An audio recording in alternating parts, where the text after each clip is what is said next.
on est arrivé au concile de Chalcédoine. Voilà. Et à partir de ce concile, il y a eu des églises qui n'ont pas accepté les résultats du concile. Donc je répète, le concile, c'est tous les évêques qui se réunissent ensemble pour décider ce qu'est la foi catholique. Généralement, après qu'il y a eu un problème dans l'église, quand il y a un truc qui part de travers, il y a un concile qui se réunit, et là, on écrit quelque chose en disant c'est comme ça que doit être la foi chrétienne, c'est ça qu'on doit croire. Et il y a des églises qui se sont séparées en l'an 454. En fait, vous aviez l'Orient et puis l'Occident. L'Orient et l'Occident, pour moi. Et du coup, les églises d'Orient se sont séparées. Il n'est resté que les églises d'Occident. En gros, la France, l'Allemagne, l'Italie, l'Espagne, etc. Et de l'autre côté, tout ce qui est l'Israël actuel, la Palestine, l'Égypte, etc., la Turquie. Vous avez une petite carte là, vous voyez, à gauche c'est ceux qui sont restés, et à droite en gros c'est ceux qui se sont séparés.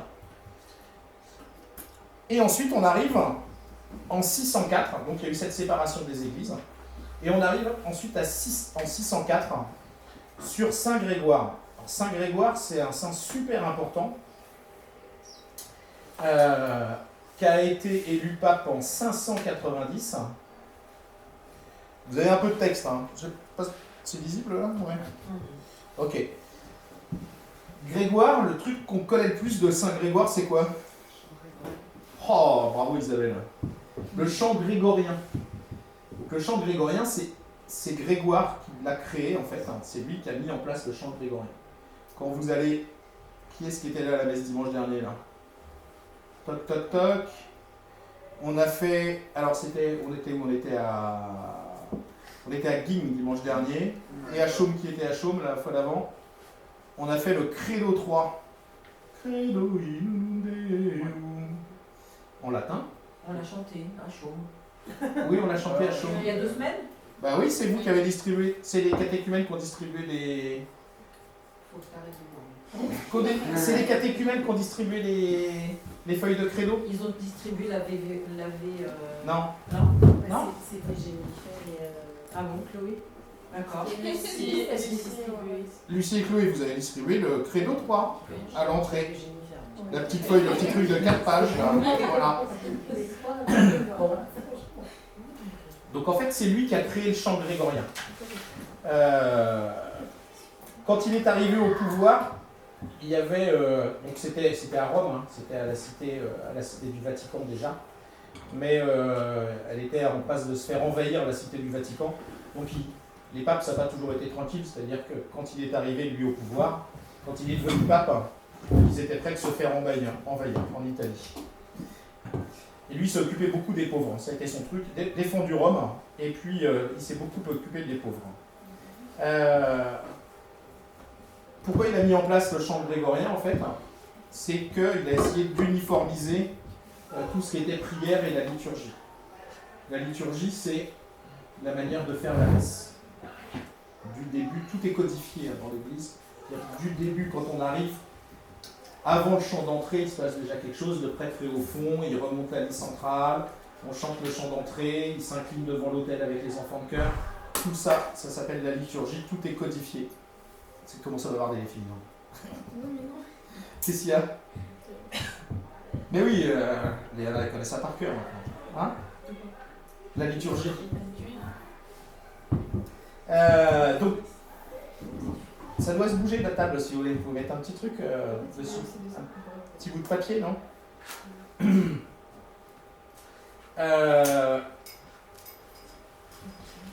À l'époque, pour communiquer, évidemment en l'an 590, pour communiquer, il n'y avait ni le téléphone, ni Internet, il n'y avait pas tout ça. Donc c'était des lettres, on écrivait des lettres. Et elles pouvaient passer plusieurs mois, il fallait plusieurs mois pour que les lettres arrivent. Donc il communiquait. Et Saint Grégoire, il a écrit à peu près 800, on a trouvé à peu près 800 lettres de lui. Pour vous donner une idée. Donc c'était quand même, on a retrouvé que 800. Hein. C'est-à-dire qu'il en a peut-être écrit 10 000, quoi. Mais on en a trouvé quand même 800. Et c'est lui qui a envoyé des missions en Angleterre pour évangéliser l'Angleterre. L'Angleterre était païenne, il n'y avait pas de croyance en Angleterre, ou alors c'était des trucs druidiques, etc. Et donc il a envoyé des missions en Angleterre pour convertir l'Angleterre. La dernière fois, je suis allé à quand on est allé là, quand je suis allé en Bourgogne faire un stage de chant, je suis allé à l'abbaye de Pontigny. Et en fait, il y a l'évêque de Canterbury qui est enterré à Pontigny. C'est ça. Parce qu'il est passé il est passé à ce moment-là. Et l'évêque de Canterbury qui est enterré à Pontigny, il est mort à côté en passant. Et c'est l'évêque c'est un des premiers évêques que Saint Grégoire en fait a fait en Angleterre. Donc ça date de 600 et quelques, etc. Il est enterré sur place. Et ce qu'on n'a pas vu là tout de suite, mais c'est qu'il prend quand même une église où il y a eu beaucoup d'hérésies avant, beaucoup de délires qui ont été faits à l'intérieur de l'église, beaucoup de gens qui ont été exclus de l'église, etc. Donc il prend quand même une église qui est dans un état un petit peu dur. C'est pour ça que, en écrivant des prières, en écrivant bien la liturgie, en mettant le chant, ça fait en sorte que tout le monde chante la même chose, tout le monde fasse les mêmes prières partout. Parce que ce qu'on a vu la semaine dernière, en fait, enfin il y a 2 semaines, c'est que quand vous êtes à, je sais pas moi, 4000 km et qu'il faut 3 mois pour faire le trajet, etc., si vous décidez de quelque chose quelque part, avant que ça soit diffusé partout, il faut un temps monstrueux. Donc de temps en temps, il y a des trucs qui se décident dans un coin et puis ça remonte. Personne n'est informé avant 2 ans, quoi. Donc lui, en écrivant tout ça, en mettant par écrit beaucoup de choses et en diffusant toutes ces choses, il a fait que l'Église devienne un peu plus unie et puis que tout le monde partage les mêmes choses, quoi. Donc c'est un docteur, c'est un docteur de l'Église, Saint Grégoire. Docteur de l'Église, ça veut dire que c'est un saint qui a écrit des choses sur la foi qui sont vraiment incontournables à lire, en gros. C'est-à-dire que c'est quelqu'un de très très haut niveau dans l'Église. Il a écrit des choses qui sont très très importantes et qui ont été acceptées comme étant très très importantes à ce moment-là, et c'est encore le cas aujourd'hui. Après Saint Grégoire, donc là on va faire un bond de 500 ans directement, enfin 400 ans, et on va passer au grand schisme en 1054. Quel schisme c'est en 1054 ? Là c'est vraiment une crise majeure dans l'Église, et du coup il y a toute une partie de l'Église qui se sépare. Bravo William, ce sont les orthodoxes, c'est l'orthodoxie. Ce qui se passe en fait, et là ça a été vraiment bataille de chez bataille. C'est-à-dire que ils n'ont pas été d'accord avec. Vous allez voir que tous les problèmes qu'il y a eu dans l'Église, en fait, à l'intérieur de l'Église, je parle, tous les problèmes qu'il y a eu à l'intérieur de l'Église à longueur de temps, c'était toujours dû au Père, au Fils, au Saint-Esprit, le rôle des 3. Et eux refusent que le Saint-Esprit vienne à la fois du Père et du Fils. Pour eux, ça a été vraiment une crise majeure, et du coup, ça s'est séparé, et les églises se sont séparées. Vraiment. Et c'était vraiment des batailles au sens où il y avait le pape, mais il y avait ce qu'on appelait les patriarches. Les patriarches, c'est des espèces de grands évêques qui étaient à Constantinople et dans plusieurs grandes villes. Une question, Léa ? C'est quoi le décret ? Pardon ? C'est quoi c'est le décret ? C'est le fait qu'on ne puisse pas se marier. Donc ça, c'était un des sujets. C'était un des sujets. Un des sujets qui a fait qu'ils se sont séparés. C'est-à-dire que, ouais. Pourquoi ils avaient le droit de se marier ? Alors, ça c'est un autre sujet. Ça c'est un autre sujet. Quand on a une famille, on va parler d'aujourd'hui, d'accord ? Quand on a une famille, si jamais tu as des problèmes avec ta femme, avec tes enfants, si tu as des trucs à suivre, etc., tu dois être disponible pour ta famille. Les prêtres, ils n'ont pas de famille pour pouvoir. En fait, leur famille, c'est les chrétiens. C'est-à-dire que si vous allez chez Prosper, vous pouvez venir à n'importe quand, il va vous ouvrir la porte. Il n'est pas en train de manger, il n'est pas en train de s'occuper de ses enfants, de faire les devoirs, etc. Il est toujours disponible pour vous accueillir et pour pouvoir discuter avec vous. Si en pleine nuit on vient le chercher parce qu'il y a quelqu'un qui va mourir pour donner les derniers sacrements, il va se lever la nuit et puis il va venir.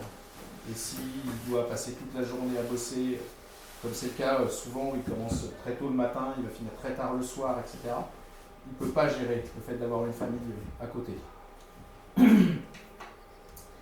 Donc ça c'est la raison principale aujourd'hui pour laquelle en fait les prêtres ne sont pas mariés.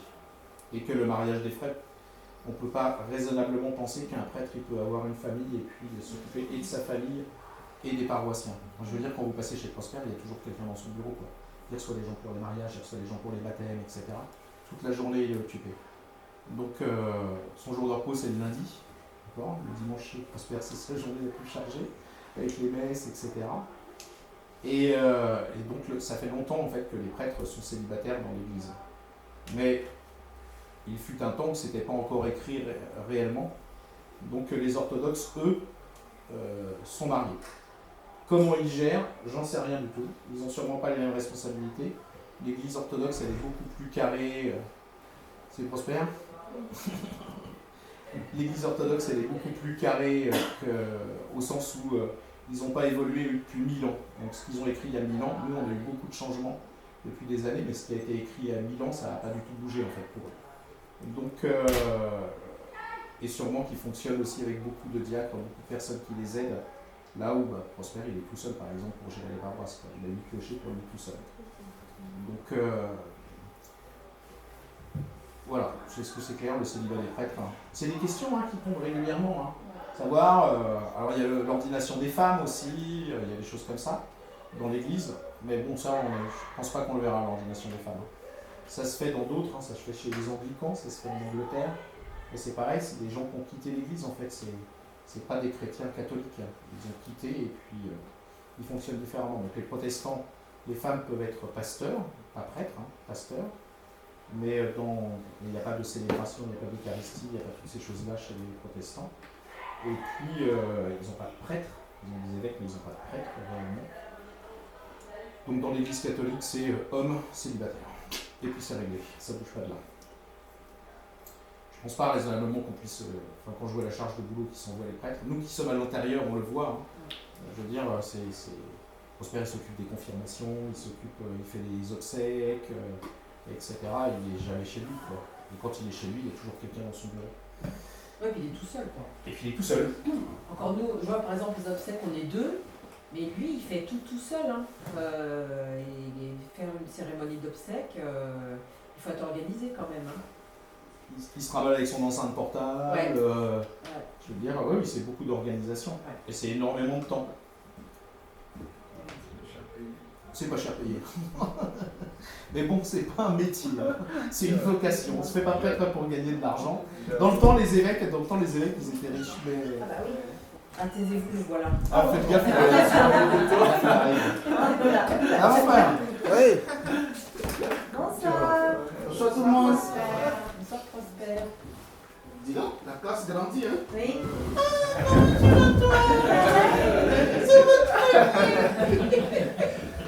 Comment tu vas? Ça va? Oui. Ça s'est levé ton visage? Ça va? Moi je m'appelle Prosper, toi tu t'appelles comment? Luna. La lune. Ok.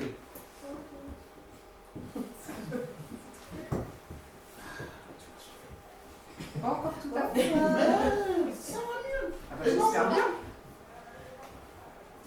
Franchement, comment tu vas? Ça va? Bonjour. Bonjour. Jean. Oui. Tiens, il y a un bouquin pour toi, là. Le truc blanc. Non, là. Si. Ouais. Je l'ai acheté pour moi, mais si tu veux... Mais les éditions contribuent à déterminer quand même la foi, hein? Bah oui, ça m'a permis de caler. Mm. Donc ça, c'est un bouquin sur les hérésies. Tout ce qu'on a vu en rose, là. C'est un bouquin juste sur les hérésies. Le problème, c'est que je le reçois après faire le cours de café. Donc il a fallu que je me regarde quand même. Mais bon, je trouve ça intéressant, les hérésies. On n'a pas fini, il y en a encore d'autres qui arrivent après, vous inquiétez pas. Oui, il y a des résurgences par siècle toujours. Oui. On était sur le célibat des prêtres, tiens. Tu veux en dire un mot, Prosper? J'ai dit. Bon. Comment expliquer ça de façon simple pour que vous compreniez? La question qui intéresse toujours les gens, pourquoi les prêtres ne se marient pas comme les pasteurs? La première chose à savoir, ne pas se marier, ce n'est pas ça qui fait le prêtre. Parce que dans la même église, il y a des traditions où les prêtres se marient.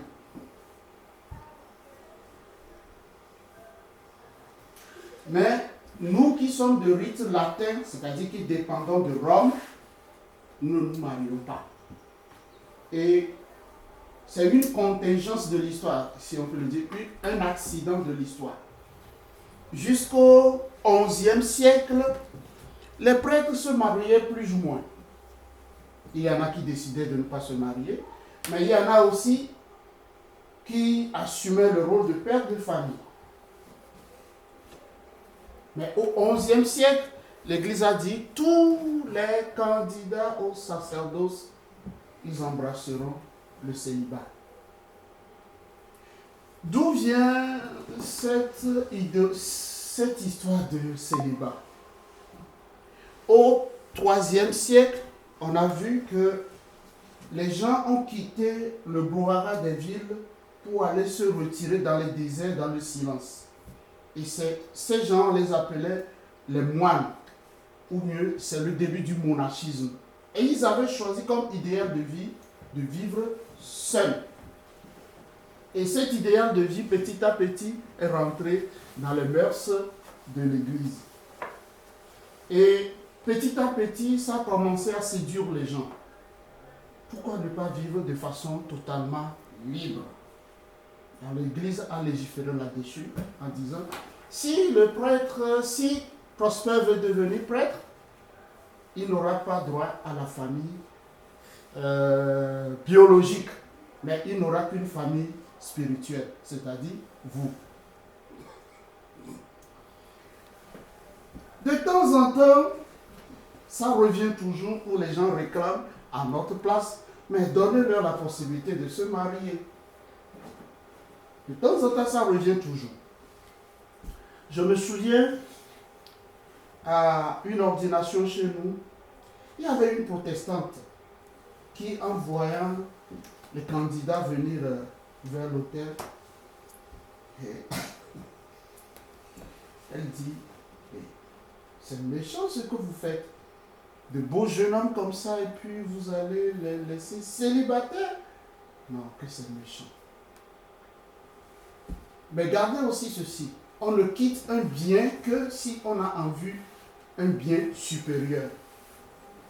On ne quitte qu'un bien que si on a en vue un bien supérieur. Aujourd'hui, le monde évolue. Mais le problème du célibat, de plus en plus, a des difficultés à s'imposer dans notre siècle. Tout le monde débat du célibat sans poser la question à ceux qui sont concernés, c'est-à-dire nous. Tout le monde débat du célibat. Pourquoi ne donnerait pas la possibilité aux prêtres de se marier? Pourquoi c'est comme si vous parlez de moi sans me poser la question, qu'est-ce que vous en pensez?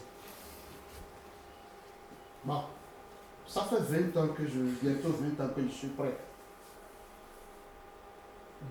Est-ce que vous pensez que si je me marie aujourd'hui, je pourrais assumer royalement la vie de famille que Alain assume? Je suis déjà un vieux garçon, hein? Et oui, j'ai pris des plis. Je gère ma vie seul. Dans l'Église, il y a deux vocations. Il y a la vocation à la vie religieuse, où les religieux, les prêtres, c'est nous. Mais il y a aussi l'autre vocation, c'est-à-dire la vie de famille, c'est vous. Les deux ne sont pas opposés. Sans les familles, il n'y aura pas les prêtres. Et sans les prêtres, il n'y aura pas d'engendrement sur le plan spirituel. Mais tout compte fait par expérience. J'aime bien dire aux jeunes que le célibat, ce n'est pas la fuite du mariage. Je reprends. Ce n'est pas parce que tu te dis, je ne me sens pas capable de gérer une famille, donc je vais devenir prêtre. Un piège pas possible. C'est pas possible. Parce que la vie de prêtre a aussi ses contraintes. Et pour terminer, un homme normal, son cœur s'attache à une seule personne. Moi, je vais jouer toute ma vie à élargir mon cœur pour que tout le monde puisse y trouver la place. C'est ça le célibat. Un homme normal, il épouse une femme. Son cœur s'attache à cette femme. Bon, moi j'ai décidé, non, une seule femme, c'est pas beaucoup pour moi. Alors, je vais élargir mon cœur, l'élargir pour embrasser tout le monde de la même façon. Vous pouvez imaginer que ce n'est pas toujours facile. Mais si tu comprends que ton sacrifice fait grandir les autres, alors tu l'acceptes. Voilà. Si vous avez compris, c'est bon. C'est dit de façon simple pour que vous puissiez comprendre ça. Un jour, je crois que je dois être dans ma 4e année de sacerdoce. J'étais aumônier des jeunes et un jeune m'a posé une question pertinente et une question rouge. Il me demande, Père Prosper, oui, est-ce que tu serais capable de tomber amoureux? Je vais regarder, comment je vais répondre à cette question? Il dit, oui, c'est toujours possible. Et d'ailleurs, c'est parce que je suis amoureux que je suis avec vous. Il dit comment? Il dit oui, j'aime passionnément ce que je suis. Et c'est ça qui a fait que j'ai tout laissé pour être avec lui. Le cœur humain ne perd jamais sa capacité d'aimer. C'est ça qui vérifie l'être humain que nous sommes. S'il n'y avait pas cette capacité, alors nous ne serons plus capables de comprendre les autres. Donc le cœur humain, le même cœur que vous avez, moi aussi je l'ai. Le même cœur que vous avez qui bat dans votre poitrine, je l'ai aussi. Sauf que j'ai décidé de donner une autre direction à ce cœur. C'est tout. Pour conclure, célibat n'est pas toujours égal au sacerdoce. Non. La preuve, d'ailleurs, il y a des diacres permanents. Ils sont mariés, mais ils sont diacres. Donc, ce n'est qu'une discipline de l'Église. Une discipline de l'Église. Question pratique. Si aujourd'hui l'Église décide, les prêtres peuvent se marier. Bon, nous sommes deux gargouillous là-bas. Donc, ça veut dire que je dois amener ma famille. Le père Adrien doit amener sa famille. Le presbytère n'est pas construit comme une maison de famille. En logistique, ça va poser d'énormes problèmes. Et au fonctionnement, ce sera compliqué. Alors, chaque fois que le dossier revient sur la table des papes, aucun pape n'a le courage d'aborder le problème. Parce qu'il faut revoir totalement le fonctionnement de l'Église. Ça revient. Et qu'est-ce que vous en pensez, vous, les prêtres? Les prêtres diront, oh, je ne m'en plais pas trop. Tant que je suis entouré par mes paroissiens, ça va. Mais si le prêtre n'est pas entouré par ses paroissiens, il vit une solitude qui commence à le dénaturer. Tout se jouera de la communication entre lui et ses paroissiens. Parce il a embrassé une solitude pour toute sa vie. Mais cette solitude s'enrichit s'il a des gens autour de lui. Voilà. le cœur de père ne mourra jamais en moi. C'est pourquoi j'aime bien dire comment tu vas? Voilà. Si vous avez des questions, vous pouvez les poser. Toutes les questions, hein? Toutes les questions. C'est le moment de comprendre le fonctionnement et puis la vie aussi des prêtres. Hein? C'est au XIe siècle que c'est devenu une loi stricte. Une loi stricte. Je crois au concile d'Énée, il me semble. Je n'ai pas mis ça. Au concile d'Énée, c'est là où on a décidé tous les prêtres doivent être émasculés. Bonsoir. Merci. Continuez. On les appelle des eunuques. Oui. Est-ce qu'il y a déjà eu des prêtres qui sont tombés amoureux justement d'une femme, ne me demandez pas comment, et du coup Qui ont quitté le sacerdoce? Il y en a chaque fois en France. Moi, j'ai la messe quand j'étais en France. J'ai quitté les ordres pour. D'accord. Oui, il y en a. Et inversement, des fois on peut devenir prêtre plus tard, mais est-ce qu'il peut avoir une famille avant? Par exemple, Quand on a eu une famille avant, c'est difficile parce que Faut être veuf. tu ne peux pas quitter la famille en disant je veux me faire prêtre. Et qui va remplir ta responsabilité? Donc, ouais, faut être veuf. Il faut être veuf. D'accord. Il faut être veuf. Même si tu es veuf et que tu as des enfants, ce n'est pas à toi qu'on posera la question. On posera la question aux enfants. Est-ce que vous acceptez que votre papa embrasse ce chemin? D'accord. Si les enfants disent nous on a besoin de lui à la maison, on arrête le cheminement. Il y a de cela 3 ou 4 ans, il y a un jeune prêtre de notre diocèse de Meaux ici qui est tombé amoureux et puis qui a demandé à l'évêque de le relever de son vœu et de le laisser partir. L'évêque a tout fait. Bon, vous savez, l'amour c'est comme une maladie, hein? Ouais. Et il est parti. On l'a tous regretté, mais On a besoin du Doliprane. qu'est-ce que tu veux? C'est pas comme. On ne peut pas lui donner du Doliprane pour le calmer. Donc c'est toujours possible. C'est toujours possible. Et puis quand vous regardez un peu les nouvelles en France, il y en a toujours. Hein. Il y a beaucoup. Il y en a. Après mai 68, beaucoup de prêtres sont partis à la maison. Beaucoup parce qu'il y avait une remise en question énorme de la vie du prêtre, de l'église et tout. Et il y en a qui ne se retrouvaient plus, qui sont partis se marier. Il y en a qui ont quitté, qui ne se sont jamais engagés dans une vie de famille quand même.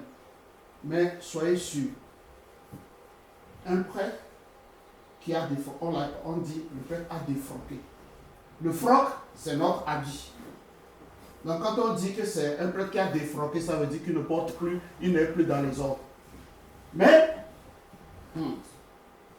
qu'il soit marié ou pas, si vous êtes habitué au prêtre, quand vous le verrez, vous saurez que celui-ci, il a fait une maison religieuse. Parce que c'est un pli que nous prenons. C'est un pli que nous prenons. Déjà, ceux qui ont fait le cursus pour devenir prêtres au séminaire, ils ne sont pas devenus prêtres. Quand tu les vois dans la vie active, c'est pas ça. Ouais. C'est pas ça. Il y a quelque chose toujours qui leur manque. Il y a ce relais là. Au moment où les gens sont ensemble, toi, vous le voyez lui seul dans son coin, tu vas dire non. Il a du mal à s'intégrer. Et imaginer un prêtre, c'est pas toujours facile. C'est pas toujours facile. Dans l'église, pour prévenir ces cas, on dispose de cellules d'écoute. Parce qu'une crise, il y a des moments, on a tous nos crises. Hein?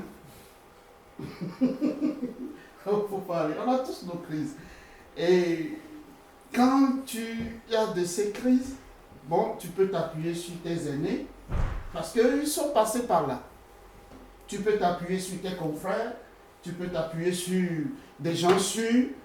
Nous, notre professeur de pastoral nous disait, quand vous en avez assez du presbytère, n'allez pas dans un presbytère, retournez dans une famille où vous vous sentez accepté comme un être humain. Laissez-vous bousculer par les enfants et soyez simplement un homme à la maison. Ça chargera vos batteries et vous reviendrez équilibré. Et c'est vrai, c'est ce que moi j'ai toujours fait. J'ai une famille où quand je suis fatigué ou bien j'en ai plein la tête, je vais toujours à la maison. Et quand j'arrive, tu sens que je suis arrivé. Les enfants se permettent ce qu'ils ne pouvaient pas se permettre avec les parents. Ils me sautent sur le dos, je fais le cheval, on court dans la maison. Bah, jusqu'au jour où le papa m'a demandé, mais est-ce que tu sais que tu aurais pu faire un bon père de famille? J'ai fait comme si je n'avais pas écouté la leçon. Et puis il me dit, pourquoi tu es devenu prêtre? Il dit, bon, je vais te poser une question, si tu arrives à me répondre, alors je te répondrai. Dis-moi, pourquoi tu aimes tant ta femme? Il dit, est-ce que ça s'explique? Il dit, bon, c'est la même chose que moi aussi. Moi aussi, j'aime bien ce que je suis. C'est tout. J'aime bien ce que je suis. Et je m'éclate dans ce que je suis. L'essentiel, c'est de trouver des gens bons à côté de toi qui t'aident à vivre ton être de prêtre à fond. Voilà. Donc, nous avons un cœur comme les autres. Comment font les orthodoxes, par exemple, qui peuvent être mariés pour être dispositifs pour être avec leur paroisse et avec leur famille? C'est la même discipline que nous avons. Qu'on soit catholique ou qu'on soit orthodoxe, c'est la même discipline. Mais chez les orthodoxes, c'est plus relax. En ce sens qu'avant qu'on t'ordonne prêtre, avant qu'on t'ordonne diacre, on demande au candidat qu'est-ce que vous choisissez pour votre ministère. On vous donne le temps. Alors, vous reviendrez donner la réponse à votre évêque. Ou tu choisis de te marier en assumant ton rôle, ou bien tu choisis de ne pas te marier, et si on t'ordonne, tu ne pourras plus te marier. Je ne sais pas si vous comprenez. Si. On vous donne la latitude. Allez choisir, et vous venez. Non, t'as pas compris? Bon. Supposons que c'est moi, je suis orthodoxe, et que bientôt on va m'ordonner diacre. Bon, Prosper va réfléchir. Si tu veux être ordonné célibataire ou bien ordonné marié. Au cas où je reviens, je dis je veux être ordonné marié, on te donne la latitude d'aller te marier. On bénit ton mariage, tu fais ton mariage et après tu reviens pour qu'on t'ordonne diacre. Mais si tu dis je veux être ordonné célibataire, on t'ordonne célibataire et tu seras célibataire à vie. J'aime bien dire célibataire de carrière. Voilà. Par contre, chez eux aussi, les grandes responsabilités sont toujours assumées par ceux qui ont choisi d'être célibataires. D'accord. Vous voyez? Les grands, par exemple, pour choisir les évêques, c'est parmi les célibataires. Parce qu'on veut une disponibilité totale. Donc, c'est ça. Donc, si tu choisis de l'autre côté, tu sais que, bon, si on peut dire carrière, ta carrière est déjà, même si c'est un service. Il y a ce côté-là aussi qu'il faut voir. Moi, j'ai un ami pasteur au Togo. Quand on se retrouve, on s'est tapé, je lui dis, tu as de la chance, hein? Toi, tu as une famille. Il me dit, qu'est-ce que tu en sais? Qu'est-ce que tu en sais? Moi aussi, je voudrais être libre comme toi. Comme quoi, ce qu'on n'a pas, c'est ce qu'on désire toujours. Il trouve que moi, je suis plus heureux. Moi aussi, je trouve que bon, il est plus heureux. Je dis, alors on se taquine. Qu'est-ce que tu en sais? Bon, c'est ça. Et quel est l'événement ou le moment ou l'âge où on passe d'un enfant ou d'un jeune comme les autres et où tout d'un coup on se dit ma voix je vais être prête, c'est ça ma voix.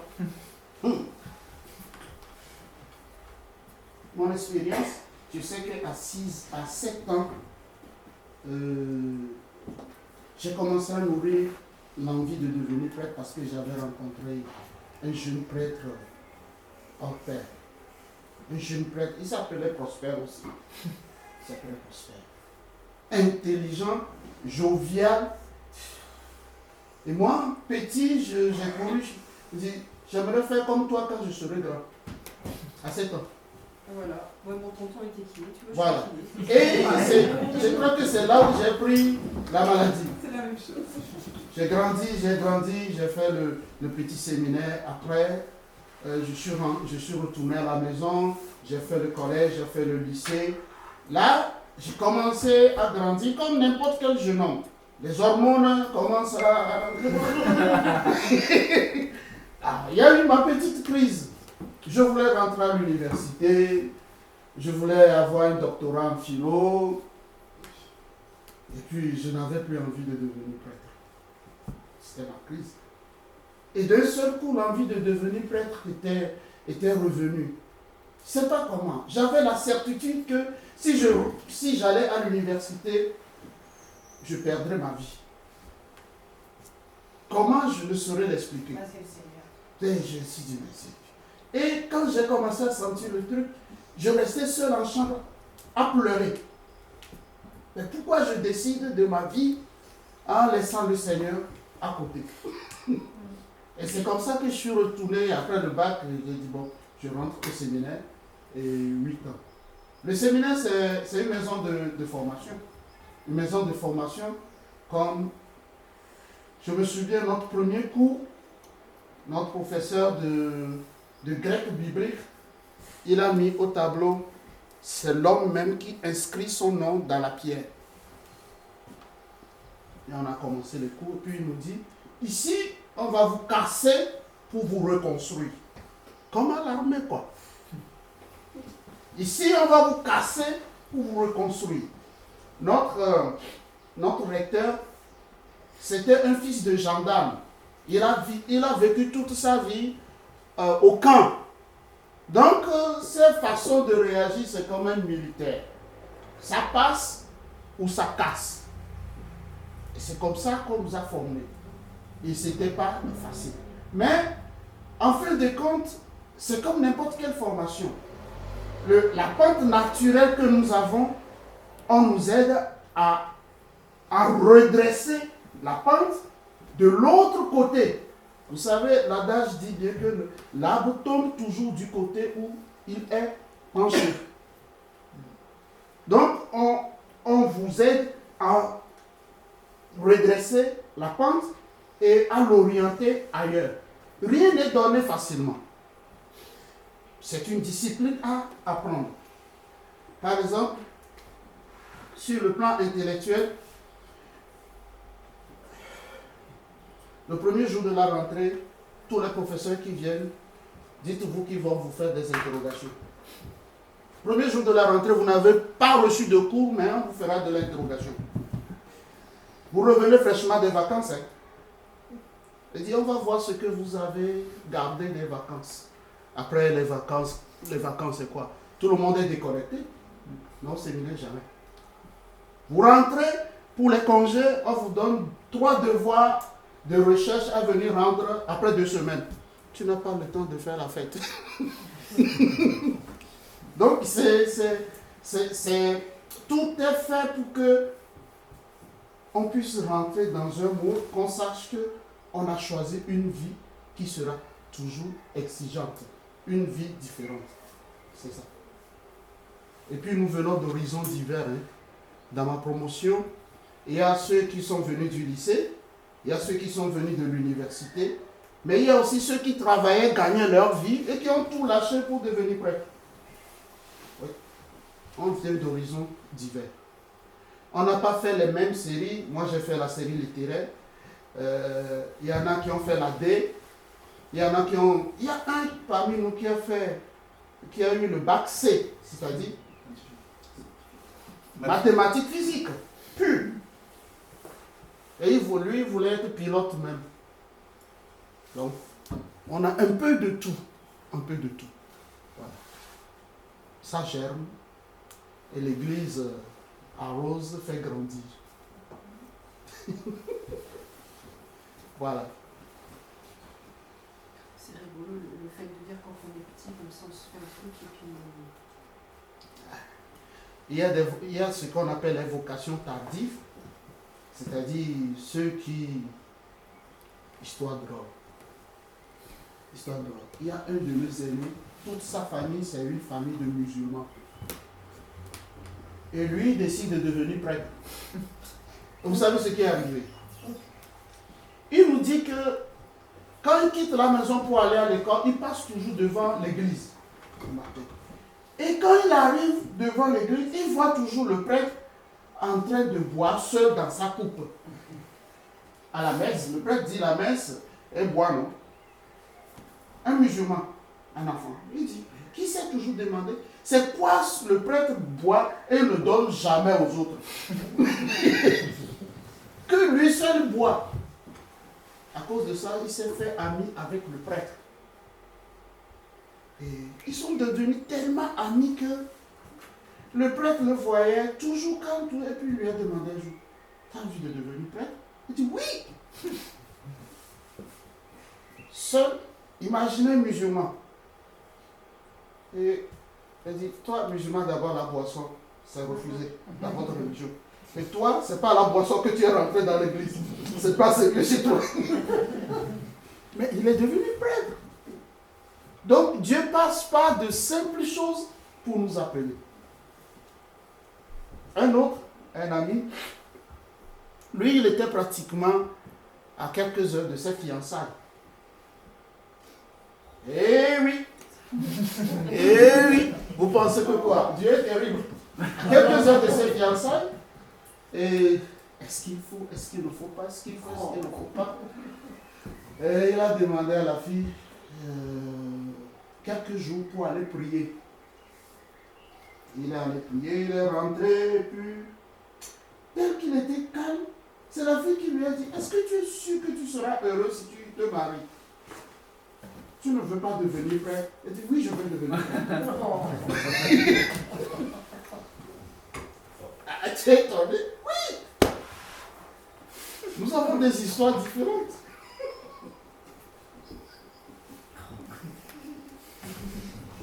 Oui, oui.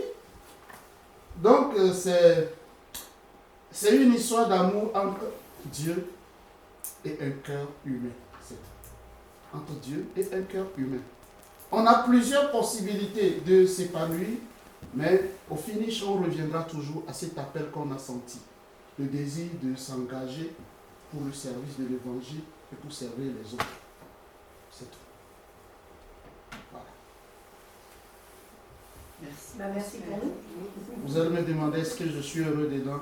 Je me claque à fond. Voilà. Ça se sent et ça se ressent pour vous. Il n'y a rien de pire qu'un prêtre malheureux. Parce qu'il ne peut plus éclairer la vie des autres. Ça peut arriver, mais prions pour que Dieu donne toujours des prêtres heureux et passionnés à son Église. Et vous pensez que quand vous venez la petite étincelle, vous se rapprochez vraiment de Dieu? Tu dis? Est-ce qu'on a tous un huile et du sel pour se rapprocher de Dieu? Je n'ai pas compris. Est-ce que tout le monde a une étincelle pour se rapprocher de Dieu? Ah, d'accord. C'est d'ailleurs la base de notre... C'est d'abord la base de chaque vie chrétienne. Hein. Cette petite étincelle-là qui nous rapproche de Dieu. Si nous prenons la Bible, dans l'histoire de Moïse, c'est ça.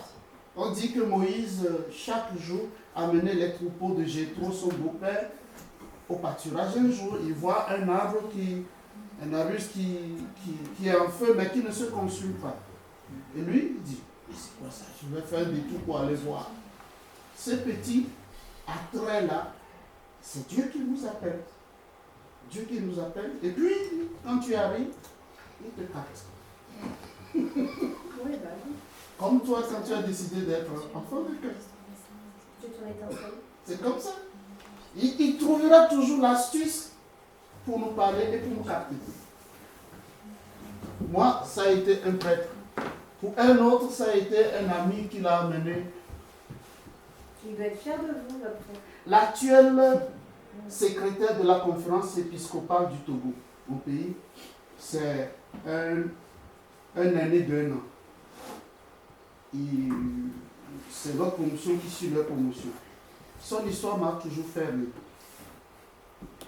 Et il me raconte qu'il a toujours dit que lui, son objectif dans la vie, c'est de gagner beaucoup d'argent. Donc pour lui, les prêtres avec leur vie de bénévolat, là, il ne veut pas gâcher sa vie. Et à l'université, il a rencontré une fille. Et il est tombé amoureux de la fille. Et la fille l'a invité au groupe d'études bibliques. Suivez l'histoire. C'est la fille qui l'a invité au groupe d'études bibliques. Pour lui, bon, c'est l'occasion de gagner la fille. Il a dit, si ce n'est que ça, bon, allons-y. Il a commencé à fréquenter le groupe d'études bibliques. Et petit à petit, il ne savait pas que c'est Dieu qui l'attrapait. 1 an après, il a pris goût. 2 ans après, il a demandé à rentrer au séminaire. Et la fille, il ne l'a même pas gagné. Mais il a gagné quoi? Il a gagné une vie religieuse.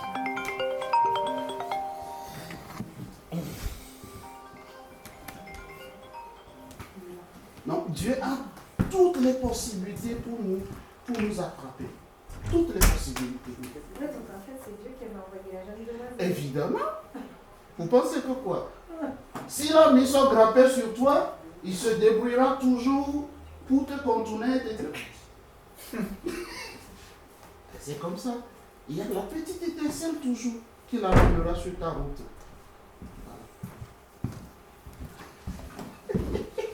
Il est patient, persévérant. Il met du temps parfois pour mettre ta petite étincelle sur le Oh, il ne brusque pas, il est patient. Il est très patient. Surtout quand il sait que nous avons un caractère, il prend tout son temps. Tu penses que c'est toi, oh, il prend tout son temps. Mais il y arrive. Mais il arrivera. Ouais, Il prend tout son temps. Il ne connaît pas. Quel que soit ce que tu décideras, il te suivra. Il te suivra. Jusqu'au moment où tu comprendras que c'est avec lui que tu trouveras le bonheur. Parce qu'au finish, ce qu'il nous propose, c'est est-ce que tu veux être heureux?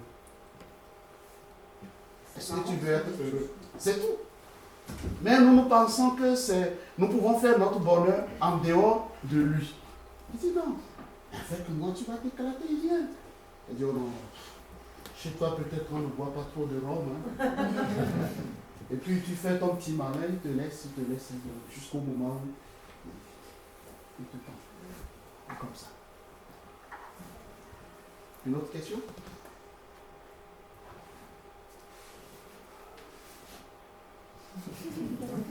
Un beau suite, hein. Il est du La classe, hein. Fraîche 2025. Et la France, oui, c'était notre uniforme du pôle quand on est allé au FAT. Mais tu peux le faire. Il y avait combien de jeunes au frat, hein? Il paraît 10 500, mais je crois qu'on était plus que ça. Ouais. C'était quand même quelque chose. Hein. Et ça fait 2 ans que j'y étais, mais le groupe de cette année, il y en avait plus que il y a 2 ans. Ouais. Oui, parce qu'il y a beaucoup de groupes qui n'ont pas pu accéder à la basilique. Parce qu'on était trop nombreux.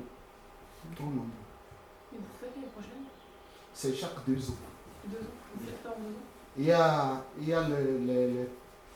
a le rassemblement des collégiens, mais il y a aussi le rassemblement Une année, c'est les collégiens, l'autre année, c'est les lycéens. Oui. Donc dans 2 ans, c'est des... Dans 2 ans, l'année prochaine, c'est les collégiens. Dans 2 ans, c'est les lycéens.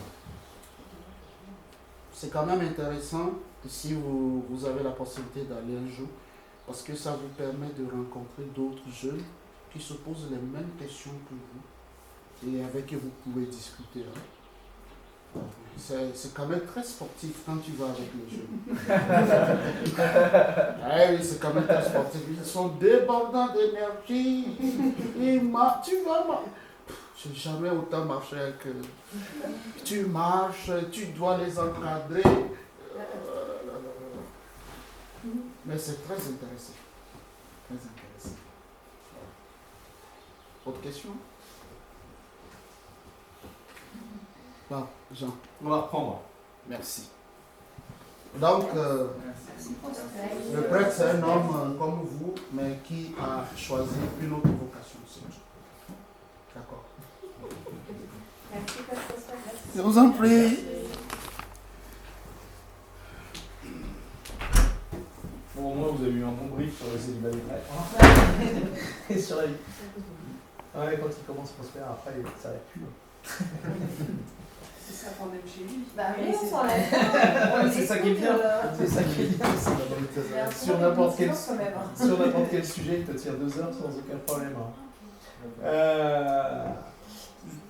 On va revenir sur la. C'était des grandes batailles au moment du schisme avec l'orthodoxie, au sens où vous savez ce que c'est qu'une excommunication? On l'exile, on le vire du pays, entre guillemets, et il a un Non. temps d'excommunication, non, c'est pas ça? Non, c'est pas un temps d'excommunication. En gros, c'est comme si on te retirait ton baptême. L'excommunication, c'est on te retire de l'église, tu n'es plus chrétien. Et là, ce qui s'est passé, c'est que les patriarches, donc les grands évêques des grandes villes, etc., dans l'Orient, et le pape se sont mutuellement excommuniés. Donc, pour vous donner un niveau de bataille, quoi. D'accord? C'est-à-dire que là, vraiment, ils ont excommunié le pape. Donc, Ça se passait comment? Il y avait une cérémonie, il y avait... ah, sûrement, ouais. Sûrement. Aucune idée. J'ai jamais vu d'excommunication. Si tu veux, c'est des trucs qui se font plus, quoi, les excommuniés. Enfin, ils vont voir. Sûrement. Mais je pense que maintenant, il n'y a que le péché contre l'Esprit Saint qui peut faire que tu sois plus chrétien, en fait. Donc, si tu refuses l'Esprit Saint, tu n'es plus chrétien. Mais il n'y a plus d'excommunication qui est prononcée. Les excommunications, ça a été pour les schismes principalement, enfin, à ce niveau-là, quoi. L'évêque d'ici, il ne va pas excommunier quelqu'un. Il faudra vraiment que la personne ait fait des trucs contre l'Église super forts, etc., pour avoir une excommunication. Excommunié, ça veut dire qu'il ne peut plus prendre la communion. Ça veut dire qu'il est carrément tiré de l'Église. C'est ça. Ah, carrément. Ah oui, oui, oui. C'est carrément Parce retiré que de l'Église. fut un temps, aujourd'hui, je ne sais pas où ça en est, mais par exemple, les gens qui divorçaient après avoir été mariés à l'église, on ne disait pas qu'ils étaient excommuniés? Non. Non. Les derniers qui ont été excommuniés, où il y a des excommunications, c'est les francs-maçons. Et ça n'a pas été levé, ça. C'est-à-dire qu'aujourd'hui, normalement, quand on est franc-maçon, on est excommunié d'entrée. C'est-à-dire qu'on ne peut pas être dans l'église quand on est franc-maçon. Oui. Mais comment ça se sachez que vous êtes excommunié? Comment quoi? Ouais. Les gens le... Non, Vas-y. Comment que vous sachiez? Comment ils le savaient que... Enfin, les gens autour, comment ils le savaient que... Ah bah, des lettres, hein. Il y a eu des lettres, il y a eu des courriers. C'était tellement grand que... Enfin, c'est tellement grand. Enfin, ils pouvaient aller à Allemagne, des trucs comme ça. Quand t'es pape, tu avais des moyens de communication. Il y a toujours, comme aujourd'hui, hein. Aujourd'hui, on considère que là où il y a le plus de présence, en fait, vous savez que, par exemple, en France, on va avoir des ambassadeurs. D'accord? Vous avez un ambassadeur dans chaque pays, et puis dans certains pays, vous pouvez avoir un ambassadeur. Par exemple, l'Islande, il n'y a pas de... Il y a encore peu de temps, il n'y avait pas d'ambassadeur en Islande. Trop petit pays, donc il n'y avait pas d'ambassadeur en Islande. Donc vous avez une personne sur place, un ambassadeur. Généralement, auprès de l'ambassadeur, vous avez un secrétaire. Et après, quand c'est des grands pays, vous pouvez avoir des consulats, c'est-à-dire d'autres parties. En plus de l'ambassade, vous avez d'autres bâtiments secondaires dans les grandes villes, etc. Donc vous avez par exemple, on va prendre l'Italie, vous avez peut-être 50 personnes françaises qui sont là pour la responsabilité du gouvernement français en Italie. Mais dans l'Église, et peut-être qu'en Islande, vous avez un ambassadeur avec une secrétaire. C'est tout. Mais dans l'Église, vous avez dans tous les pays du monde des évêques, des cardinaux, des évêques, des prêtres, des communautés religieuses, etc., etc. Donc il y a une présence, il y a tout comme une toile d'araignée, vous avez vraiment une présence mondiale en fait avec des gens partout. Et tout ça, ça descend.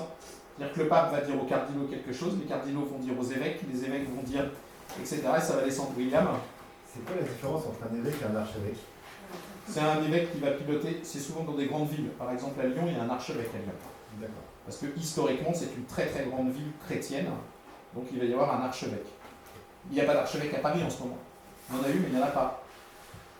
Ouais. Attends, il y avait déjà Sarah. Mais quand quelqu'un est excommunié, il n'a plus le droit de se dire lui-même chrétien, donc c'est interdit. Il peut se dire chrétien, mais il n'est plus chrétien. C'est comme si on te retirait ton baptême.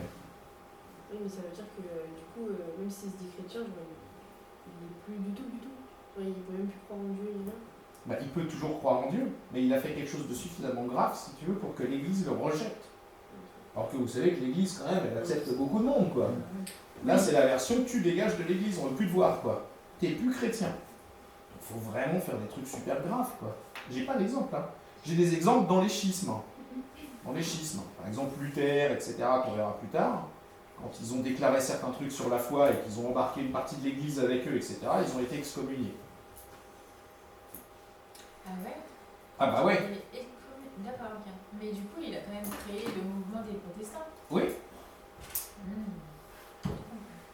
Mais ça veut dire qu'il a eu, il a eu tellement mauvaise influence sur l'Église.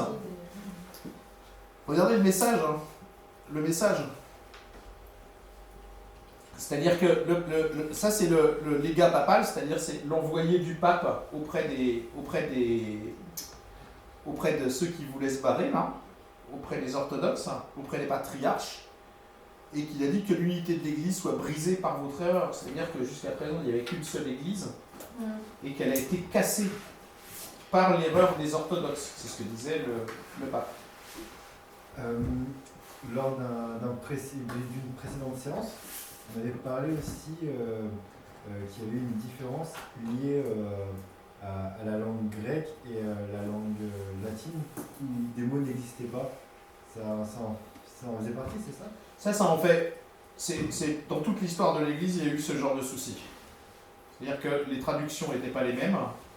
On l'a vu la dernière fois avec Saint Jérôme. Quand Jérôme a traduit la Bible, ça a été la première version validée de la Bible, en fait. Mais Saint Jérôme, c'était, je crois, en 420 de mémoire.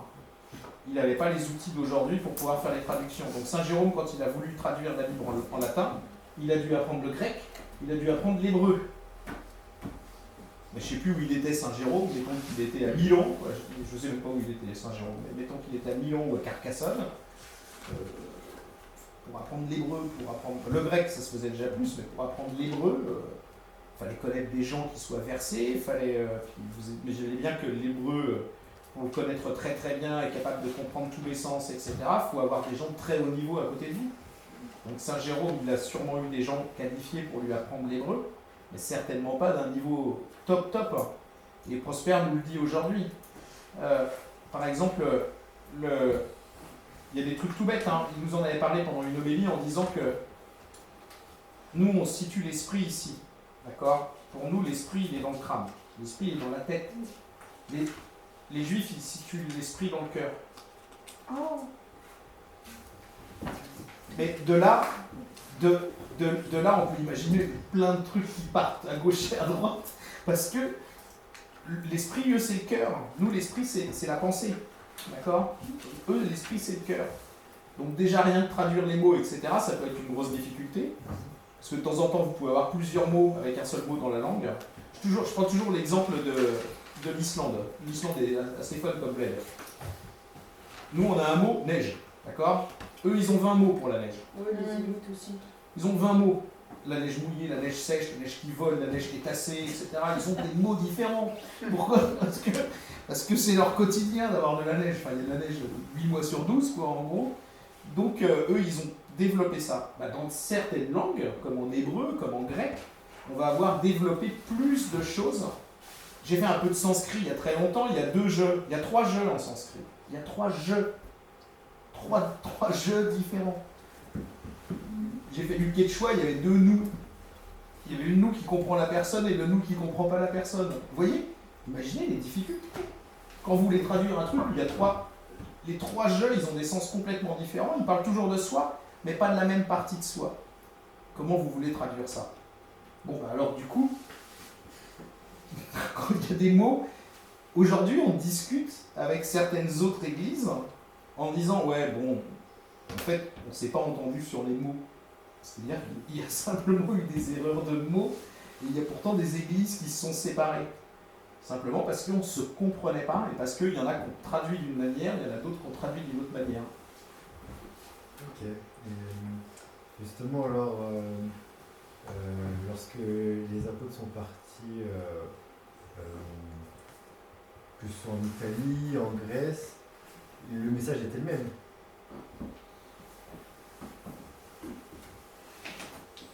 La base, ouais, le socle, ouais, bien sûr. Mais Prosper l'a dit dans une homélie, il y a une semaine ou deux. Quand il a parlé de Pline l'Ancien, non, Pline le Jeune.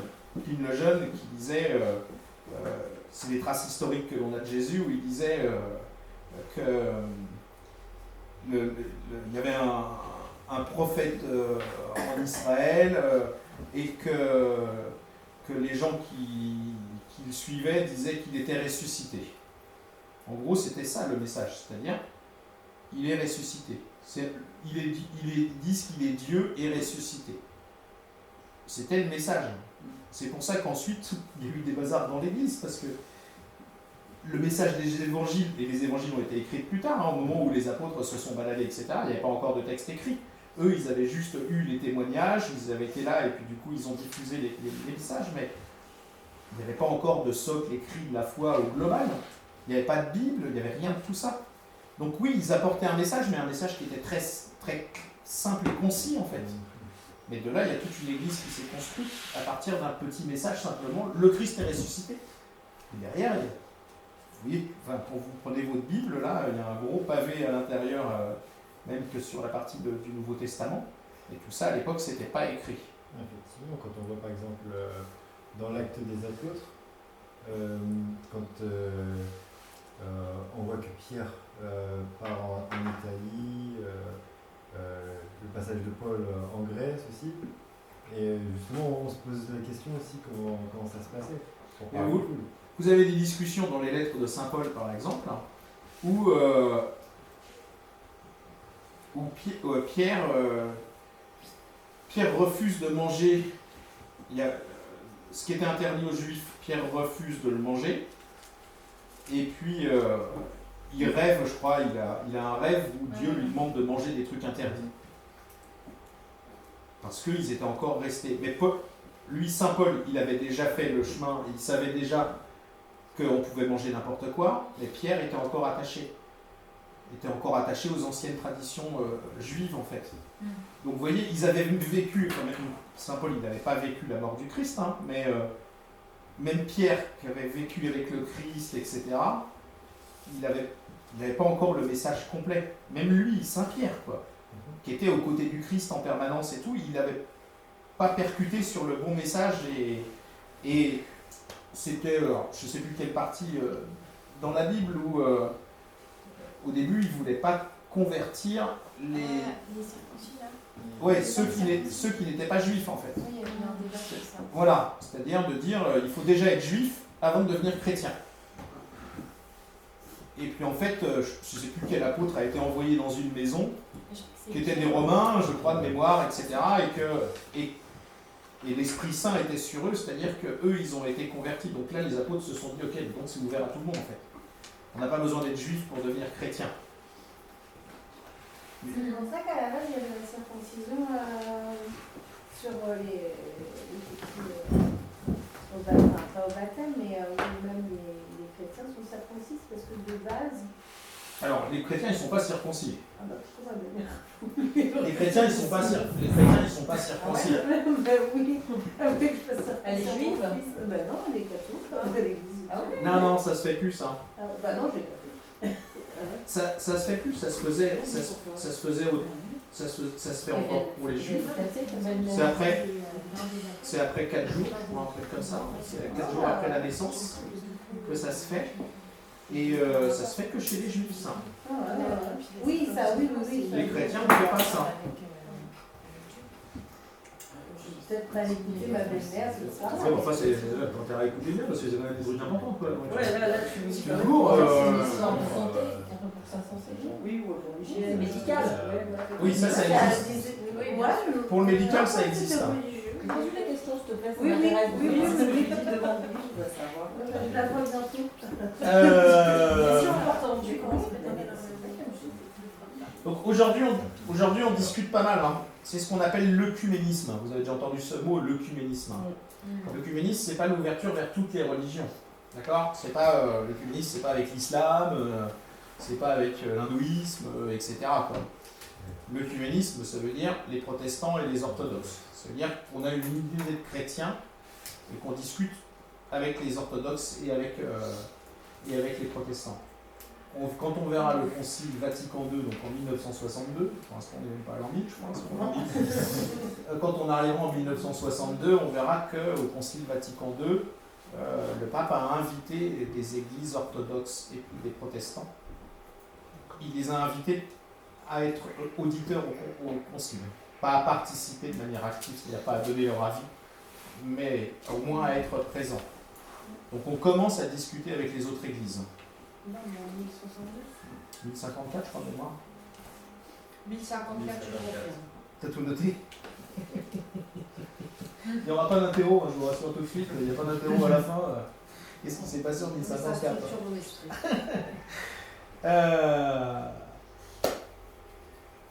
Après, on va passer à Saint-Bernard de Clairvaux. Ah, du coup, on fait 100 ans après, quoi. Oui, là, on fait des bons de 100 ans. Et donc, Saint-Bernard, c'était un... Donc, on est 100 ans après, mais on en a parlé, hein, vous avez vu les délais qu'il peut y avoir, c'est quand même assez long. Et puis, entre le moment où il y a des choses qui sont décidées en centrale et le moment où c'est appliqué, il peut se passer plusieurs générations. Donc, lui, il a essayé de consolider un petit peu l'Église. Mais il a eu surtout un rôle avec l'hérésie suivante. Je ne sais pas si vous avez entendu parler du catharisme. Oui. Donc ça c'est les Cathars. Il n'y en a pas qui sont du sud de la France, là, Toulouse, Albi. Ça vous parle tout ça, Perpignan? Je suis né à Lille, c'est moi. Ah ouais, bah Lille, c'est Val-Barré, ouais. C'est ça. Sarah? Une question. Ouais. La citation qui est en dessous, c'est un verset ou c'est juste une citation? Ce sont des citations, je vous ai mis des citations. Théoriquement, il n'y a pas de verset, mais je vous ai trouvé des citations pour chacun. Donc c'est une vraie citation de Saint-Bernard. Et donc c'est lui qui va lutter principalement contre le catharisme. Donc les cathars, vous allez tout de suite voir. Alors pour le catharisme, je vous ai mis une photo de château cathare. Donc là, c'est l'hérésie. On est en rose, le rouge. Bravo, c'est une hérésie. Ah oui, c'est quelle couleur déjà, je sais pas, excuse-moi. Cistercien. C'est un ordre de moines. D'accord. C'est un ordre de moines. Le vert, c'est des dates importantes. C'est les saints. Voilà, là c'est une croisade. Pardon? C'est les grands mouvements, c'est là où il y a eu C'est les- Voilà. Et puis en jaune, je crois que j'ai mis les conciles en jaune. Donc, alors les cathars, là on est sur de l'hérésie lourde quand même, d'accord? Eux, ils pensent qu'il y a deux dieux. Et ça vient du christianisme. Hein. C'est-à-dire que eux, ils étaient chrétiens à la base, mais ils ont pensé qu'il y avait deux dieux, un bon et un mauvais. Et Les catholiques, ils pensent aussi au Dieu et ils parlent de l'autre, donc ils parlent de deux personnages. il y a le Dieu et le diable, d'accord? Le diable, c'est un ange, c'est pas un dieu, déjà. C'est Dieu qui a Le diable est un créé. ange. Le diable est un ange. On avait parlé des neuf ordres d'anges il y a quelque temps. Ouais. Ouais, parle fort, Léna. Parce que c'est intéressant, mais il faut parler fort. Est-ce que c'est pas quelqu'un qui a tellement péché que du coup il est devenu mal. Non. Tu veux plus d'explications ou ma réponse te suffit?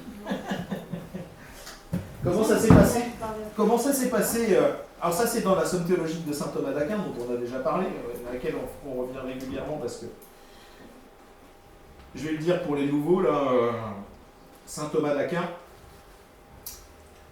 il a mis par écrit tout ce qu'il pensait de la religion. Il a tout mis par écrit.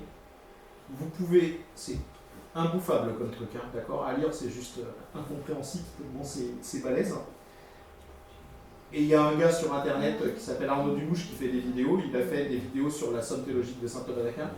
Des vidéos d'1 heure. Il y a 892 vidéos. Et je suis pas. Et c'est qu'en les regardant qu'on comprend tout. Enfin, je pense que si on s'est fait les 892 heures de vidéos, à la fin on commence à bien connaître. Parce qu'il parle de plein de trucs philosophiques, etc. C'est très très compliqué. Lui, il a parlé un peu de l'histoire des anges. Donc c'est intéressant l'histoire des anges. En gros, avant de créer l'homme, Dieu existe depuis toujours. Il n'a pas été créé, Dieu, d'accord? Il existe depuis toujours. Il a créé les anges. Il a créé les anges, il a créé... William, il y aura un interro, on fait gaffe. Il a créé 9 ordres d'anges. D'accord? Du plus intelligents au moins intelligents, on va dire. Les plus intelligents sont là pour l'aider sur la création, pour l'aider autour de lui.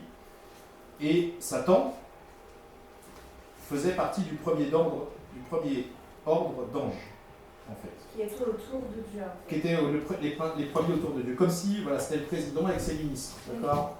Donc un de ses ministres, c'était Satan.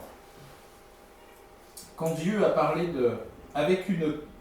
Donc les anges avaient une connaissance absolue, immédiate. D'accord? Nous, quand on naît, on apprend des trucs, etc. Plus on grandit, plus on lit, plus on se documente et tout, plus on apprend des choses. Les anges, quand ils ont été créés, ils avaient la connaissance absolue. Les ministres, plus que, on va dire, les secrétaires d'État derrière. D'accord? Le niveau 2, le niveau en dessous, ils avaient moins de connaissances que le premier niveau. Quand Dieu a souhaité créer l'homme, c'est marqué à l'intérieur de la Bible, dans la Genèse, il créa l'homme à son image. D'accord? À son image, c'est-à-dire pour ressembler à Dieu. Et c'est là où Lucifer, Satan, s'est rebellé, en fait. Et il n'a pas voulu que l'homme, il estimait trop Dieu, c'est ce que dit saint Thomas d'Aquin. Je vous fais le résumé vraiment très court.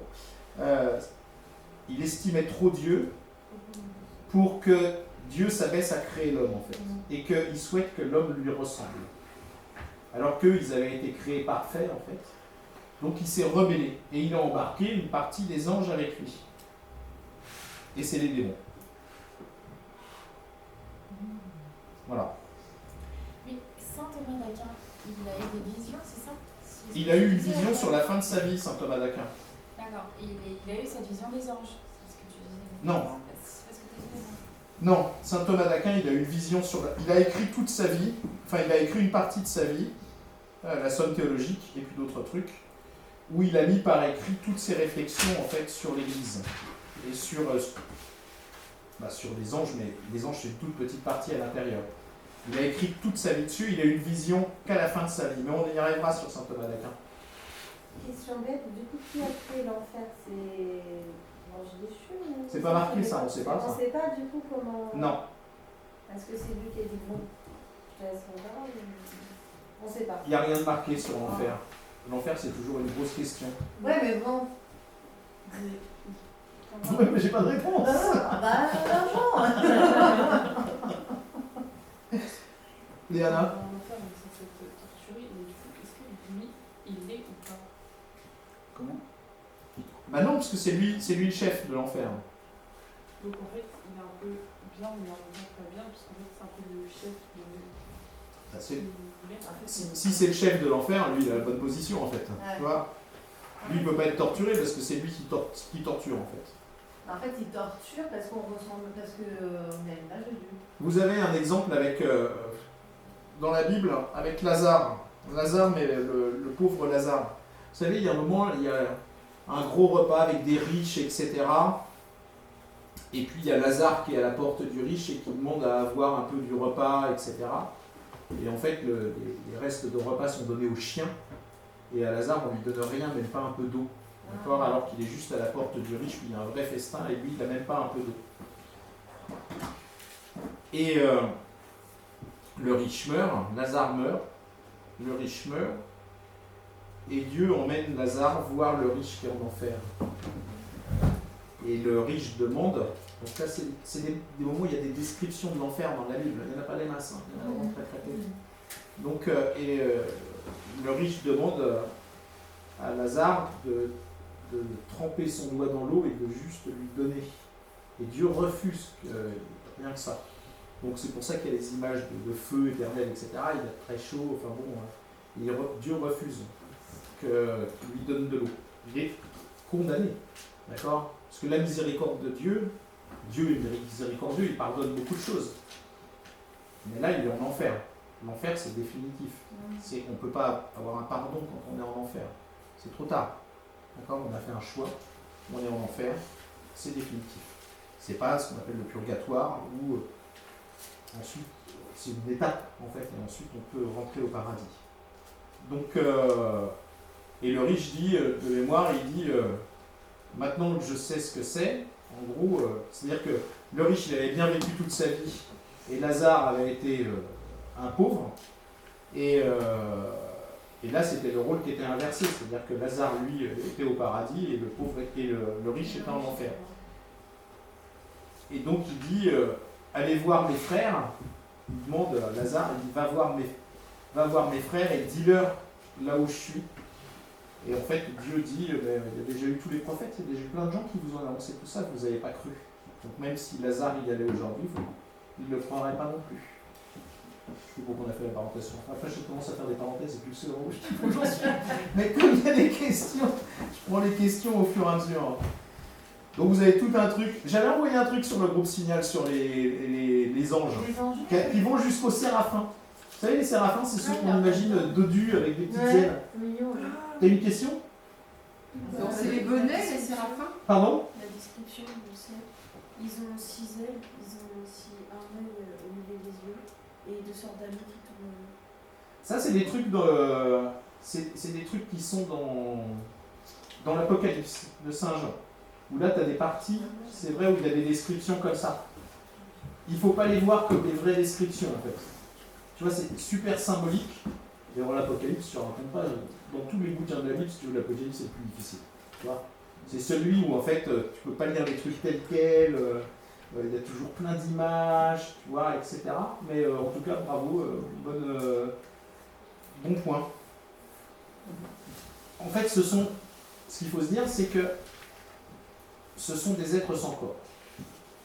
Déjà, ils n'ont pas de corps. Donc on ne peut pas... Les anges. Les anges, ce sont des esprits purs. Donc la représentation qu'on fait d'un ange, là, il y a eu des visions d'anges. Marie, quand l'ange Gabriel est venu la voir pour lui annoncer qu'elle aurait un fils, elle a vu un ange. Elle a vu l'ange Gabriel. Quand Joseph, il l'a eu en songe, l'ange Gabriel. Donc il y a des gens, dans l'histoire, il y a des prophètes qui ont vu des anges. Ange, ça veut dire messager, en fait. Donc c'est des messagers du Seigneur qui viennent apporter. Mais, en fait, ces anges-là, c'est des anges de bas niveau. C'est un peu dur de dire ça, hein. Mais dans les niveaux, ceux qui sont proches des hommes, ce sont les plus bas niveaux. Alors, par exemple, l'ange Gabriel, il va être dans le niveau 6 sur 9. Et au niveau 9, c'est ceux qui sont constamment avec nous. Ce sont les... Oui, Laetitia. Bravo, Laetitia. Les anges gardiens, on a chacun un ange gardien avec nous. Ah bon? Oui. Tout le monde a son ange gardien. Et il y a ça, des gens qui arrivent à... à... Saint Thomas d'Aquin qui le dit. Pardon? Et ça, c'est Saint Thomas d'Aquin qui le dit. Oui.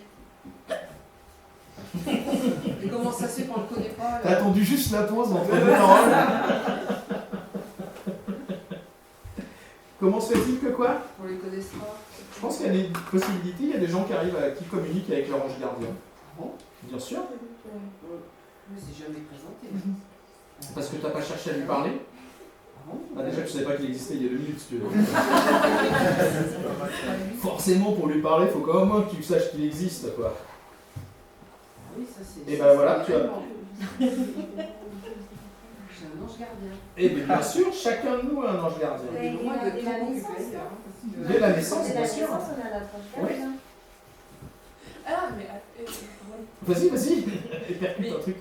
tu dis, enfin, t'avais dit que quand on est baptisé, c'est une renaissance ou quelque chose comme ça. Ouais. Mais du coup, est-ce qu'il arrive à ce moment-là ou il arrive vraiment quand on est. Non, non, non, il est là tout le temps, ton ange gardien.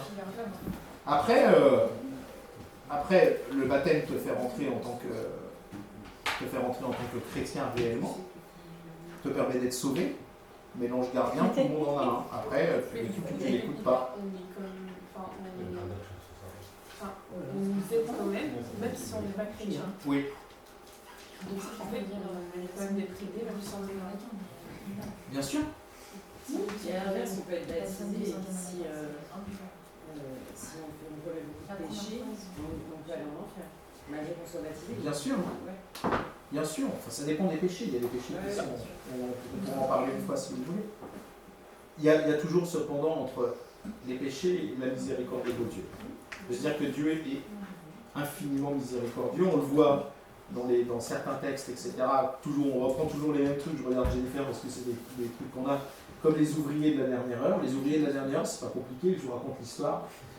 Un gars a besoin d'ouvriers. Le matin, il va sur la place du village. Il y a des ouvriers qui sont là et il leur dit venez bosser chez moi, je vous donnerai une pièce. Puis il passe 2 heures après, il y a encore d'autres gars qui sont là à attendre. Il leur dit venez chez moi. Jusqu'au soir, presque avant de finir le boulot, il va encore chercher les gars et les faire rentrer. Et le soir, quand il distribue l'argent, il donne à tout le monde la même pièce. Même ceux qui sont arrivés les derniers, juste avant la fin du boulot.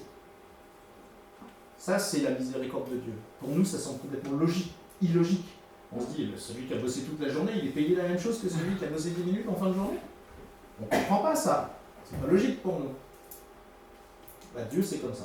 C'est-à-dire que lui, il a sa propre logique en disant moi, je considère tout le monde de la même manière. Ceux qui m'ont servi toute leur vie et ceux qui m'ont servi que les 10 dernières minutes, je les considère de la même manière. Donc, ça, si tu as servi, je pense que tu es bien. Si toute ta vie tu as péché et que tu n'as jamais servi Dieu, tu es dans une autre catégorie. T'avais dit une fois, il pardonne 7 fois. 7 fois 77 fois. Ah voilà, parce qu'en fait, je n'étais pas sûre et en fait, j'ai un petit peu en tête depuis que je fais et du coup, je me demande. C'est quelqu'un qui demande à Jésus, qui lui dit combien de fois est-ce que je dois pardonner. Et Jésus lui dit tu pardonneras 7 fois 77 fois. C'est-à-dire, si quelqu'un vient de le faire de tête, félicitations, mais. Ça veut dire indéfiniment. Oui, ça veut dire de manière indéfinie, quoi. Tu pardonneras toujours. C'est un peu dur en tant que chrétien. Généralement, quand on fait un truc, si tu veux, tu pardonnes une fois, on te refait le même coup, tu pardonnes une deuxième fois. Au bout de la 5e, tu commences à dire bon, je vais arrêter de discuter avec lui, quoi, tu vois. Et puis. Et t'arrêtes de discuter avec lui. Et t'arrêtes de discuter avec lui. Tu te dis ça sert à rien. Il est con, il veut rien entendre. Donc. C'est pardonner et Pardon pardonner et retourner. Bien sûr. Du coup, il peut, par exemple, 5 fois, il fait quoi avec la personne. Si quelqu'un te fait du mal, d'accord. Si quelqu'un te fait du mal, je peux prendre un exemple à l'école ou je ne sais quoi, quelqu'un qui t'emmerde en permanence. Tu peux lui pardonner, d'accord. Mais s'il te fait du mal en permanence, etc., tu vas quand même chercher à l'éviter, quoi.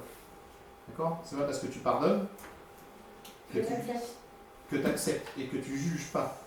D'accord. Enfin, je veux dire, juger, on n'a pas le droit de juger normalement. Mais tu as le droit quand même d'avoir un avis sur la personne. Sans juger, tu as le droit d'avoir un avis.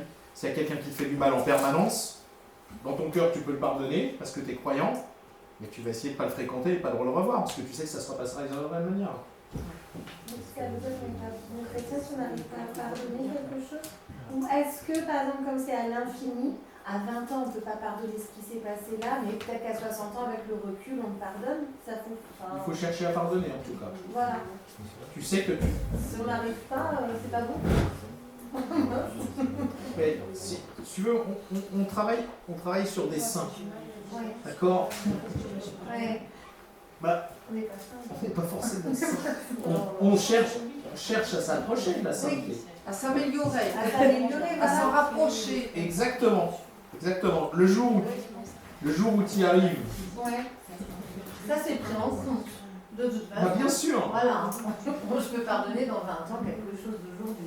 Non, mais c'est Non, car si tu le faisais aujourd'hui, ce serait déjà. Ce C'est serait, pas tu serais vrai. libéré. Bah Oui, mais tu déjà, serais il faut de la libéré. réflexion pour comprendre et Il faut dire, prendre du bon, bah, je recul. le pardonne parce que finalement, ça Eh va. ben, le seul calcul qu'il C'est faut dur. faire, c'est que quand tu pardonnes, tu te libères toi. Ouais, c'est ça. Ouais, c'est vrai. Ouais, mais le pardon, c'est pas. Ouais, pardon. Enfin, Non, non, c'est pas si tant que facile tu que ça, pardonnes pas, tu Laetitia. te fais du mal. Ok, pardon. Et quand tu acceptes de pardonner, tu te bien pour libères. la personne et qu'elle trouve le chemin. Ouais, bah, ça peut T'entends pas, arriver là, plus tard. Hein. C'est dur. Par exemple, C'est pour ça qu'on est humain. Mais. tu pourrais faire prier pour la personne par exemple, qui t'a fait du mal. Et je trouve justement le fait de ne plus faire ce mal-là, et pour moi c'est une forme de pardon, un peu. Parce que si tu avais une rancœur, c'est là où tu pardonnes pas. Bah, tu peux dire je pardonne, mais en fou, toi t'as pas pardonné. Hein. Ouais, c'est ça. Hein. Bah, le plus dur c'est pas de dire je te pardonne, et puis de derrière C'est ça. de dire t'inquiète, je t'aurai. Comme tu dis, souhaiter une bonne chose à la personne qui t'a fait du mal. Pardonner, ça veut dire souhaiter que, je pense que ces personnes reconnaissent ses torts et deviennent une meilleure personne. Je pense que c'est ça, pardonner. Ouais, Et mais toi, profondément, tu te dis que tu souhaites ça à ces personnes-là, qu'elles trouvent le chemin et qu'elles ne refassent plus de choses. Mais tu Enfin, peux. On arrête, on a fait 100 ans là, c'est pas Oui, possible. Il va falloir que tu refasses une Je là, te je dis vais aller loin, ça que peut être. pardonner ne veut pas dire que tu oublies. Oui. C'est certaines Bon, ça se passe toujours comme ça. En fait, je me dis, Il y a qu'on prévoit des trucs, mais il y a plein de questions tous bibliques. les parents Ils vont qui prévoir la des personne rapports qui s'est de- enlevée. Et comme il y a plein de questions.